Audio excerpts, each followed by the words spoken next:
my god! Look at the grass! What? The grass looks absolutely diabolical, my god! Might try to do this as well. Now I think the reason, like, look at this, I'm dipping down to 10, below 20 FPS. Jesus Christ, that was rough. Ladies and gentlemen, my name is Wangus and I'm here to ask and answer one simple question. Is your PC ready for Monster Hunter Wilds? And let me tell you, it's not looking great. Like, very likely, okay, if I guess this correctly, you'll owe me a like and probably a subscribe as well, that you are using something like an RTX 3060 as your graphics card in your PC. Now, that's not much of a, much of a guess. These are the most common graphics cards according to Steam, anything in the RTX 60 range, right? Maybe even a 1060 if you are, a little bit more on the budget side, right? But it's either 3060 or 4060, somewhere along those lines. And let me tell you for a fact that these graphics cards are not sufficient whatsoever. Now what you're seeing here is the benchmark tool for the Monster Hunter Wilds, gameplay, so to speak. What we are witnessing right now currently is the cutscene section, and even in this section on graphics settings set to mostly high, not even ultra by the way, set to mostly high, it struggles to keep up at 60 FPS, right? We're constantly dipping anywhere between 50 down to 40. I haven't seen anything down. Oh, well, there it is. It flashed down to 32 quite a bit for a single frame there, but that's the whole problem, right? This game, despite how it looks, it's not, let's just say, the most graphically, pleasing, or I won't say pleasing. It's not the most detailed thing whatsoever. Myself and quite a few other commentators, have said it before, that in terms of graphical quality, right, all the assets, the textures, it's nothing to write home about. Unfortunately, that doesn't exactly reflect in the game's performance. Now you would think something like a 3060 Ti, which is along the park of, lower mid-range, right? I would say the mid-range is something like a 3060, but a 3060 Ti struggles quite a lot. Now granted, these are on high settings. Even if I set this to low, okay, which I will do after this single run of the benchmark, even if we're set to low, it would still struggle in certain areas, especially right now, right? Witnessing the open plains, it's like averaging out at 40 and then definitely dipping below those levels, which, like, considering, look at that pop-in, okay? The grass, everything, the textures, it's all, grainy. I don't know how this translates well through YouTube compression, but yikes, this is supposed to be on high settings. I feel like I will definitely compare this to footage of Monster Hunter World. Now, I will run it without my reshade, okay? But even then, on Monster Hunter World, I am able to run that game on native 1080p without DLSS. Without DLSS. And it's definitely going to look a lot more crispier, right, in terms of image quality compared to this one. Now, granted, you might say, okay, this is a relatively new generation game, right?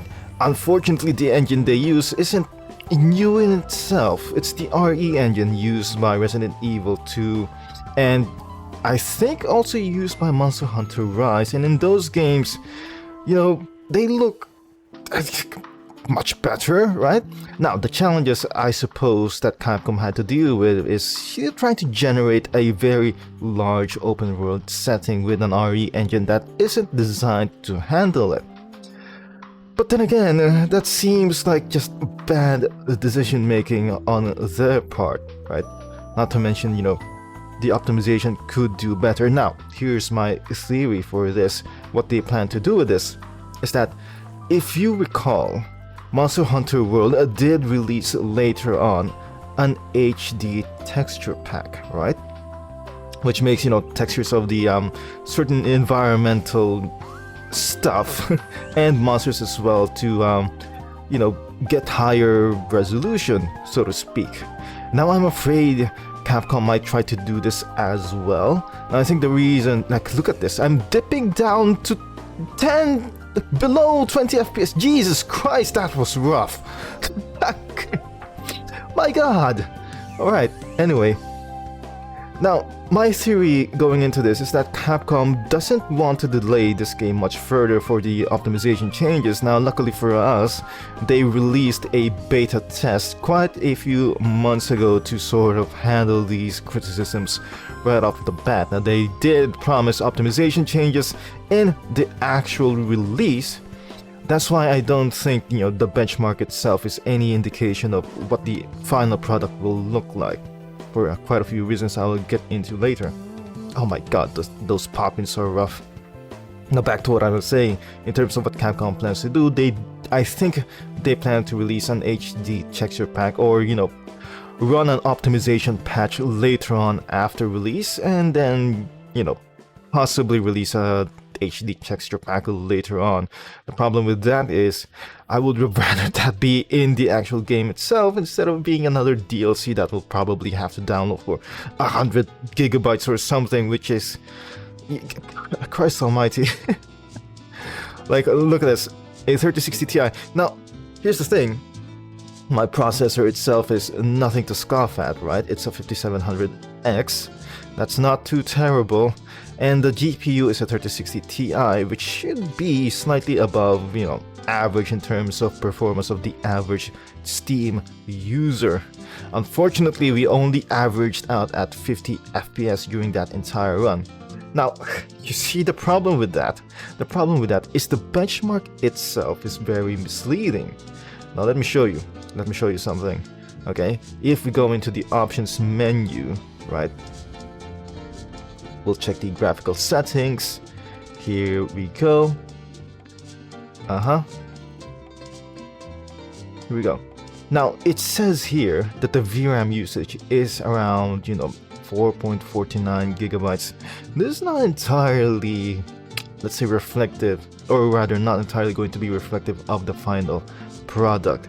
It doesn't show us any of the other environments or any of the other places that we will be having to visit in the actual release itself. Now, very likely the forest areas you've seen throughout the trailers, that's going to be a hell of a lot more graphics intensive, just because of the amount of, you know, assets and polygons and all the grass and trees that are going to be moving around. That's that your system is probably going to have to deal with. Now, let's run this again with low preset. Okay, everything is set to performance mode, everything's set to low. Unfortunately, the consequences for this is that the game is going to look even worse than it did, but let's see how that affects our performance. Okay, let's run the benchmark again. Now, another thing, a point against this benchmark is that it definitely factors in the performance in the cutscenes in the final score. Now, if you will notice, this early cutscene here, right? It's running at an awfully high FPS, right? At 90, it's averaging at 90 something. The problem is, this cutscene does not represent any gameplay whatsoever. Now, it doesn't even matter how many FPS you get from this cutscene because there's no gameplay involved, right? Latency is not an issue for you, so it doesn't matter if you get 60 FPS or 120 in the cutscene. These are not FPSs that you will be taking advantage of in playing the actual game. Now, in an action game like this, of course, responsiveness, right, reaction times matters a lot, and therefore, at the least, you should be aiming for something like 60 FPS on a PC. On console, that's obviously a different story. But again, on PC, anything below 30 FPS is unacceptable, and you see worryingly enough on a 3060 Ti in quite a few places, the FPS definitely dips down to 30 every now and then, not to mention, you know, the massive stutters you get. Like, I'm constantly like spiking in between 60 up to 80 here, and that's not ideal. That tells me that the game has to, you know, freaking load in assets every now and then, like switching scenes here. It's not great. It's not great. That also tells us that the game is very, very CPU intensive as well. So, like look at this. Look at the textures. Look at the graphics. It's just so everything is all pixelated at the low settings, right? And even then, we're going to get into the actual gameplay itself, and let's see if we can still manage to stay above the 60 FPS, right? We've made so many compromises graphically, and there it goes. You still see it dipping below 60 quite a bit. That's okay, and it probably is only going to get worse as we go out into these open plains. Now let's see if it stays above 50 here. Right, there we go. Yeah, you see that? It's for a few frames there, definitely dropped below 40. Now again, take everything you see on the benchmark with a grain of salt. I don't believe for a second this is anywhere near close to representative of what the official game release will look like. So yeah, we're constantly going down to the 50s, and there we go, now to the 40s once you're actually in it. And look at that, freaking that's nuts. Oh my god, look at the grass. What? The grass looks absolutely diabolical. My god, the DLSS doesn't do it any favors whatsoever. And no, I do not believe for a second that FrameGen will solve any of these problems. FrameGen doesn't actually help you in terms of graphical quality. It actually makes image quality worse in several places. Not only that, the performance, you know, the performance overhead of, you know, having FrameGen on is going to affect your actual FPS and therefore your responsiveness in terms of your controls in the actual gameplay itself, which is rough. Now, here's the problem, right? Going through the gameplay, you're going into a part of the game where it's the desert. Now, again, this also skews your overall result quite a bit, because in the desert part here, right, all of these sand dunes, as you can see, there's not a whole lot here going on to challenge my graphics cards in the first place. And you spend quite a bit of time in this area, so yeah, Capcom, this whole benchmark was made, I feel like, in an attempt to... Jesus, did you see those water effects? My god, no. No way. That looks like fucking... That looks worse than Minecraft. Are you kidding me right now? Like, again, the compromises we've had to make just to stay above 60 FPS, and we can't even do that consistently. And here we go, probably into the most demanding part of the benchmark. Let's see, in 3, 2, 1, how low can we go? Okay. That wasn't nearly as bad as I thought it would be. Oh, I saw a little bit of a 20 FPS there. That is not great. That is not great. Ladies and gentlemen, what solution do we have to this? I think we're screwed. Just, there's no way around it, to be fair. Now, this is absolutely unacceptable. Now, you might say, okay, broke boy, why not just upgrade to a new GPU, maybe a 4070 Ti or something like a 7800 XT? Now, I would argue against that. On the basis of, Jesus Christ, these shadows. On the basis of the fact that the GPU market currently is absolutely atrocious. Like, for some reason, God took a look at gamers and, you know, took a look at the mods I'm running on my Monster Hunter world, and he decided to say, you know what, screw you. It is absolutely atrocious right now. That stocks for, you know, current for 5070 Ti's, 5080s are non-existent, and a new generation AMD cards like the 9070 is not set to release at least until March, which is after the release of Monster Hunter World itself. So, that said, I'm going to tell you right now that probably I'm not going to be able to upgrade my system until after AMD releases its options, because I'm not going to spend $1,000 for a 5070 Ti just to be able to play Monster Hunter Wilds, you know, semi-comfortably, right? Considering how this game looks, even on high presets, it's not great whatsoever. It is somehow a downgrade from Monster Hunter World. Okay? I'm going to run a side-by-side comparison of the footage, right? It's not... just...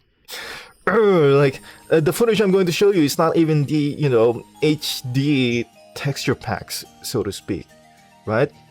So this is absolutely inexcusable. Capcom put us in between a rock and a hard place, right? Either we play the game with absolutely atrocious graphics and atrocious performance, or we shell out like $900 to $1,000 for a semi-decent graphics card just to be able to play it comfortably. That is not great. Now, Capcom, for them, my criticism for them is that this is going to hurt their sales as well, right? Considering the average Steam user has something like a 3060 or 4060, like, people are going to look at the performance and going to be put off by it. Now, those are losses on potential sales on the average Steam user, right? That is a large amount of the market that you are sort of gatekeeping with your terrible optimization of this game. Now, hopefully Capcom does fix it in the actual release. Maybe we get even better performance then. But I'm going to hold my breath. I don't think I'm going to upgrade any time before then, until I see what the actual improvements are on the actual release and what our options are in between the main graphics card, you know, manufacturers. Like, what does Nvidia have to offer and what does AMD have to offer in terms of price.